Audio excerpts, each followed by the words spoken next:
காஷ்மீர் மாநிலம் கடும் பனிமழை, சாலைகள் முழுவதுமாக பனிக்கட்டி நிரம்பி இருக்கு. போக்குவரத்து முழுவதுமா பாதிக்கப்பட்டிருக்கு. இந்த நேரம் பார்த்து நீமா பானுக்கு பிரசவ வலி. என்ன பண்ணறதுன்னு தெரியல அவங்க வீட்டுல. இந்திய ராணுவம் ராஷ்டிரிய ரைபிள்ஸுக்கு போன் பண்றாரு நீமா பானுவோட அப்பா. ராணுவ ஜவான்கள் இந்த நீமா பானுவை தோல்ல தூக்கிட்டு போய் ஆஸ்பத்திரியில் அனுமதிக்கிறாங்க. தாயும் சேயும் நலம்.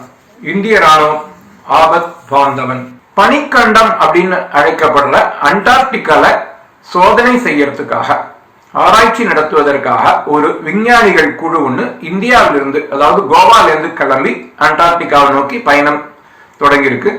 5ஆம் தேதி இந்த கப்பல் கிளம்பினது. 30ஆம் தேதி இது அண்டார்டிகாவை அடையும் அப்படின்னு எதிர்பார்க்கப்படுகிறது.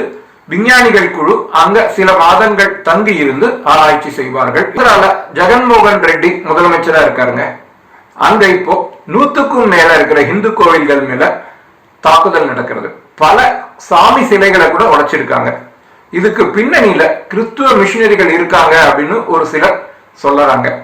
இதை கண்டித்து ஆந்திரால இருக்கிற திருத்தண்டி சின்ன ஜீயர் யாத்திரை மேற்கொள்ள இருக்கிறாரு. இது குறித்து நம்ம அரசியல் விமர்சகர் அண்ணாமலைட்ட கேட்கும்போது அவர் என்ன சொல்றாரு அப்படின்னா, ஒரு அநியாயம் நடக்கும் போது எதிர்வினை ஆற்றாம சும்மா இருக்கிறவங்க கூட குற்றவாளிகள் தான் என்கிறார். புல்லட் ப்ரூஃப் ஜாக்கெட் அப்படின்னு பாத்தீங்கன்னா இது உயர் காவல்துறை அதிகாரிகளுக்கும் உயர் ராணுவ அதிகாரிகளுக்கும் அல்லது அரசியல்வாதி விஐபிஸ்களுக்கு மட்டும்தான் வழங்குவாங்க. ஆனா யாருக்கு அவசியமா தேவை? எல்லை சாமி அப்படின்னு அழைக்கிற ராணுவ வீரர்களுக்கு தானே இது தேவை. சுதந்திரம் அடைந்து இவ்வளவு ஆண்டுகளுக்கு பிறகு கூட ராணுவ வீரர்களுக்கு இந்த புல்லட் ப்ரூஃப் ஜாக்கெட்ஸ் வழங்கணும் அப்படின்றத இந்த நடவடிக்கையை யாருமே சிந்தித்து கூட பார்க்கல. ஆனா இந்திய வரலாற்றுல முதல் முறையா 1 லட்சம் ராணுவ வீரர்களுக்கு புல்லட் ப்ரூஃப் ஜாக்கெட்ஸ் வழங்கப்பட்டது. ஆமாங்க, நம்ம மோடி அரசு தான் வழங்கினது. இதுல இன்னும் என்ன, இந்த புல்லட் ப்ரூஃப் ஜாக்கெட்ஸ் அனைத்துமே மேக் இன் இந்தியா திட்டத்தின் கீழே உருவாக்கப்பட்டது அப்படின்றது ஒரு ஆடட் இன்ஃபர்மேஷன். கோவின் அப்படின்னு கேள்விப்பட்டீங்களா? இது ஒரு டிஜிட்டல் பிளாட்ஃபார்ம் இந்தியன் கவர்மெண்ட் உருவாக்கி இருக்கு.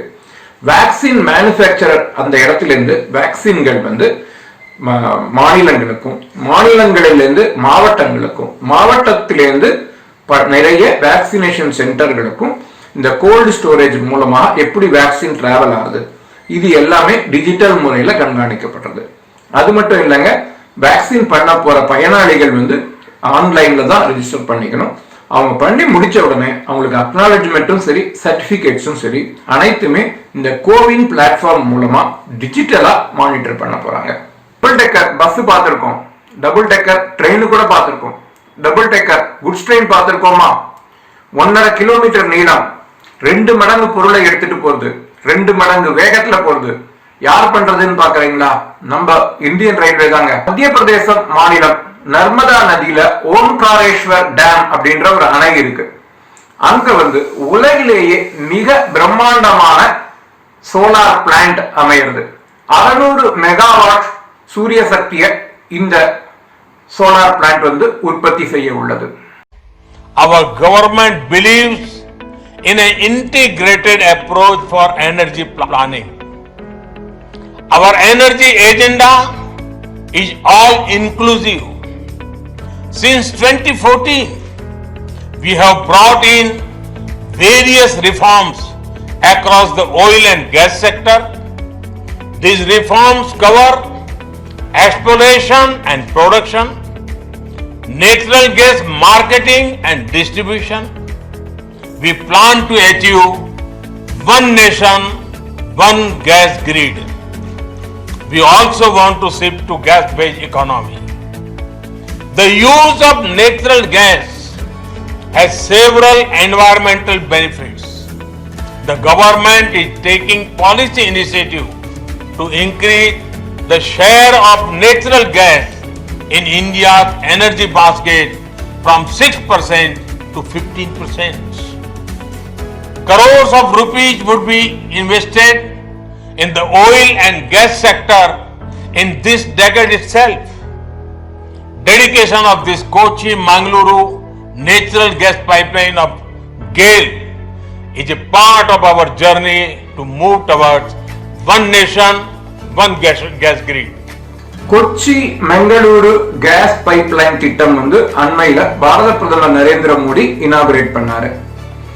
இந்தியா முழுவதுமே இதே மாதிரி கேஸ் பைப்லைன்ஸ் நிறுவப்படும், ஒன் நேஷன் ஒன் கிரிட் என்பது உருவாகும் என்கிறார் பாரத பிரதமர் நரேந்திர மோடி. மின்சார உற்பத்தியில இப்ப பாத்தீங்கன்னா நேச்சுரல் கேஸோட பங்கு பார்த்தோம்னா 6% இருக்கு. இது வந்து 15% உயரும் என்று மோடி அறிவித்திருக்கிறார். இந்தியா வந்து கேஸ் பேஸ்டு பொருளாதாரத்தை நோக்கி நகருகிறது அப்படின்றாரு பிரதமர் மோடி. கோவிட், அதாவது கொரோனா வைரஸ், இதனால உலக நாடுகளுடைய பொருளாதாரம் முழுமையா பாதிக்கப்பட்டது. இந்தியாவோட பொருளாதாரமும் பாதிப்படைந்தது. ஆனால் இந்திய பொருளாதாரம் மீண்டெழுந்து எழுச்சி பெறுகிறது. அண்மையில கடந்த மாதத்துல ஜிஎஸ்டி கலெக்ஷன் தெரியுமா, 1,15,000 கோடியை தாண்டி வரலாற்றை படைத்திருக்கு. இந்திய பொருளாதாரம் அபாரம். குளோபல் இன்வெஸ்ட்மெண்ட் ரேங்க் பட்டியல்ல இந்தியா வந்து டாப் 50 அந்த பட்டியலுக்குள்ள நுழைஞ்சிருக்கு. அது மட்டும் இல்லைங்க, சயின்ஸ் அண்ட் இன்ஜினியரிங் பப்ளிகேஷன்ஸ் அப்படின்ற பட்டியல்ல இந்தியா வந்து 3வது இடத்தை பிடிச்சிருக்கு. இந்தியா ஜப்பான் இடையில ஒரு புரிந்துணர்வு ஒப்பந்தம் இப்ப அண்மையில கையெழுத்தாயிருக்கு. இதன் பிரகாரம் இந்தியாவில் இருக்கிற ஒரு சில இளைஞர்களுக்கு ஜப்பான் நாட்டில் இருக்கிற இண்டஸ்ட்ரீஸ்ல வந்து பயிற்சி அளிக்கப்படுகிறது. Industrial machinery, electrical and electronic engineering, construction, ship building உட்பட 14 இண்டஸ்ட்ரீஸ்ல இந்திய இளைஞர்களுக்கு பயிற்சி அளிக்கப்பட இருக்கிறது. பயிற்சி முடிந்தவுடனே இவங்களுக்கு வந்து ஸ்பெசிஃபைடு ஸ்கில் ஒர்க்கர் அப்படின்ற பட்டம் கிடைக்கும். இதன் மூலம் இளைஞர்களுக்கு வந்து ஜப்பான்லயும் சரி இந்தியாலையும் சரி வேலை வாய்ப்பு அதிகரிக்கும். If there is paradise on earth it is this. பூலோகத்துல சொர்க்கம் அப்படின்னு இருந்தான்னா அது காஷ்மீர் தான் அப்படின்னு சொல்லுவாங்க. ஆனா அண்மையில காஷ்மீர்ல வந்து பாகிஸ்தானோட தூண்டுதல்னால நிறைய தீவிரவாத இயக்கங்கள் மக்களை தூண்டிவிட்டு மக்கள் வந்து இந்திய ராணுவ வீரர்கள் மேலையும் காவல்துறை மேலையும் கல்வீசுற இன்சிடென்ட்ஸ் வந்து அடிக்கடி நடந்துட்டு இருந்தது. சென்ற ஆண்டு மட்டுமே 2000க்கும் மேற்பட்ட இன்சிடென்ட்ஸ் நடந்தது. ஆனா நடுவுல ஆர்டிகல் 370 இந்தியா வந்து நீக்கிடுது. இதன் காரணமாக அங்க வந்து கடுமையான நடவடிக்கைகள் எடுக்கப்பட்டு இப்போ தேச துரோகிகளோட கொட்டம் அடக்கப்பட்டது. இந்த ஆண்டு, அதாவது ஆர்டிகல் 370 நீக்கினதுக்கு பிறகு இந்த ஆண்டு 2000 இன்சிடென்ட்ஸ்ல இருந்து, அந்த கல்வீசுற இன்சிடென்ட்ஸ் வந்து 2000 வெறும் 255 குறைந்துள்ளது. மெதுவாக காஷ்மீர்ல அமைதி திரும்புகிறது. வாஷிங்டன்ல நடக்கிற கலவரம் குறித்து பாரத பிரதமர் ட்விட்டர்ல ஒரு ட்வீட் செய்திருக்காரு. வாஷிங்டன் நகரில் நடந்து வரும் கலவரத்தை பார்க்கும் போது கவலையாக உள்ளது. ஆட்சி மாற்றம் அமைதியாக நடைபெற வேண்டும். ஜனநாயகத்தை ஒரு சில தீய சக்திகள் அழிப்பதை ஒருபோதும் அனுமதிக்க முடியாது என்கிறார் பாரத பிரதமர் நரேந்திர மோடி. இதற்கிடையே அமெரிக்க ஜனாதிபதி டிரம்பின் பேஸ்புக், இன்ஸ்டாகிராம் ஆகியவை தற்காலிகமாக முடக்கப்பட்டுள்ளன. அரசு மருத்துவமனைகளில் ஆக்சிஜன் தட்டுப்பாட்டை நீக்குவதற்காக 162 oxygen medical oxygen generation plants வந்து மத்திய அரசு நிறுவுகிறது. இதற்கான நிதி பிஎம் கேர்ஸ் நிதியிலிருந்து ஒதுக்கப்பட்டிருக்கு. இதன் மூலம் ஆக்சிஜனை வந்து வெளியிலிருந்து வாங்க வேண்டிய அவசியமே இல்லை. அது மட்டும் இல்லைங்க, இப்ப வந்து இந்த பிளான்ட்டுக்கு வந்து 3 வருஷம் வாரண்டி இருக்கு, 7 வருஷம் ஏஎம்சி கூட இருக்கு. விவசாயிகளுக்காக பல சிறப்பு ரயில்களை இந்தியன் ரயில்வே இயக்கிட்டு இருக்கு. இப்போ எளிதில் மக்கக்கூடிய பெரிஷபிள் குட்ஸ் அப்படின்னு சொல்றோம்ல, பூ, பழம், காய்கறிகள் போன்றவற்றை அந்த விளைச்சல் ஆன உடனே எடுத்துன்னு போய் இந்தியாவில் இருக்கிற பல பகுதிகளுக்கு ஃப்ரெஷ்ஷா எடுத்துன்னு போய் கொடுக்கும் வேலையும் இந்தியன் ரயில்வே செய்துட்டு இருக்கு. சில சினிமாக்கள்ல பார்த்திருக்கலாம், ஏரோப்ளேன் வந்து அழகா வந்து தண்ணியில இறங்கும், அதுல இருந்து பிரயாணிகள் இறங்குவாங்க. இதே மாதிரி சீப்ளேன் சர்வீஸ் வந்து இந்தியாவில் குஜராத் மாநிலத்துல சபர்மதி ரிவர் ஃப்ரண்ட் அங்க வந்து சில மாதங்களா இயங்கிட்டு வருது. இப்ப வந்து இந்தியா முழுவதும் இந்த திட்டம் விரிவுபடுத்தப்படும் என்று அறிவிக்கப்பட்டுள்ளது. கேரள மாநிலத்துல இந்துக்களுக்கு எதிராக பல ஆண்டுகளாக வன்முறை நடந்துட்டு வருது, நம்ம எல்லாருக்கும் தெரியும். அந்த வன்முறையில பாதிக்கப்பட்ட இந்துக்களுக்கு உதவுவதற்காக ஸ்வயம் சேவகர்கள்லாம் ஒன்று சேர்ந்து ஒரு சொசைட்டி ஆரம்பிச்சிருக்காங்க. அந்த சொசைட்டி மூலம் சூப்பர் மார்க்கெட் ஒன்றும் ஹோட்டல் ஒன்றும் உருவாகி இருக்கு. இதே போல மாநிலம் முழுவதும் இந்த மல கடைகள் திறக்கப்படும் என்ற அறிவிப்பும் வந்திருக்கு. இந்தியாவோட சிகரம் அப்படின்னா இமயமலை. இமயமலை உச்சியில உறைபனிக்கு நடுவுல கடும் குளிர்ல அவலஞ்சுக்கு இடையில கடுமையான போர் பயிற்சி யார் செய்யறாங்க தெரியுமா? நம்ம இந்திய ராணுவ வீரர்கள் தான், snow warriors.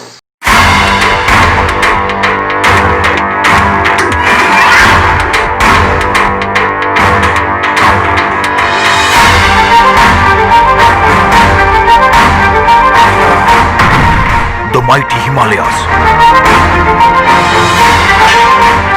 some of the highest battlefields in the world, covered in thick snow, with bone-chilling temperatures and where oxygen is sparse.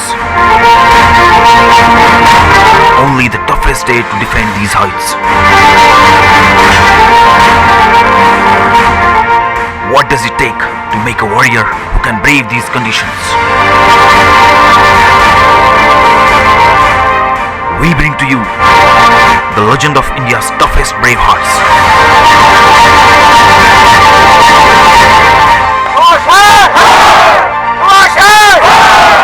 Warriors in the snow, the making of India's ski troopers.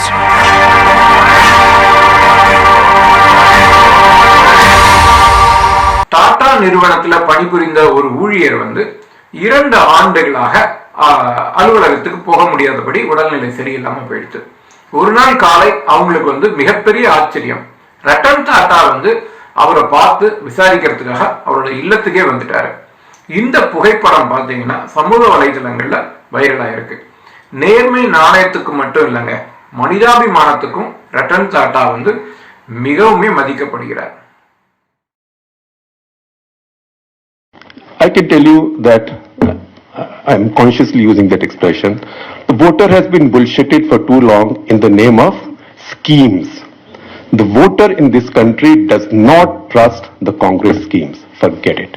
Anything that happened in the past, very little got to her. Very little.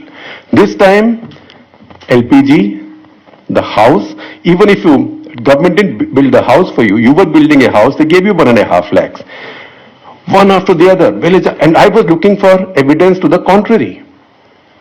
And many of the people we traveled with, we're a group, we were hoping to see evidence for the contrary, but we were not finding it. We were finding gas cylinders. We would even peek inside the houses and find a gas cylinder. So you build a house, government gave you 1.5 lakh. You build a toilet, government gave you 15,000. Government didn't come and build the toilet for you. What did the government do? They used direct benefit transfer. They used something that in this city and in this 1 square kilometer periphery, everybody gets very angry about.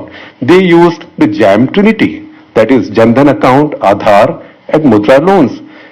Initially I thought Mudra loans were all rubbish, that this was all a fake.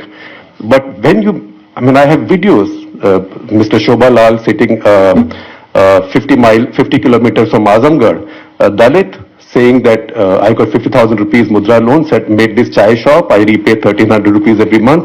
If I don't repay on time, bank manager sends somebody to me.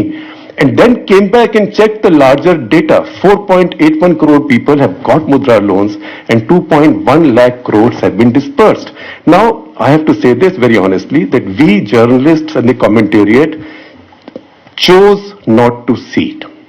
And even when we see it, we compulsively try to deny it. Oh, they've got gas cylinders, but they can't afford the next cylinder.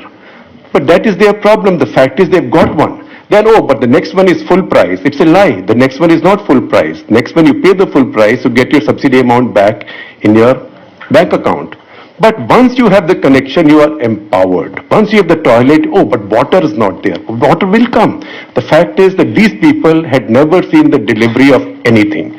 And even if they got any delivery, they had not seen the delivery of anything without having to pay bribes for it, including in most cases Narega wages. So this is a big change. It's a big governance exercise. You may like it, you may not like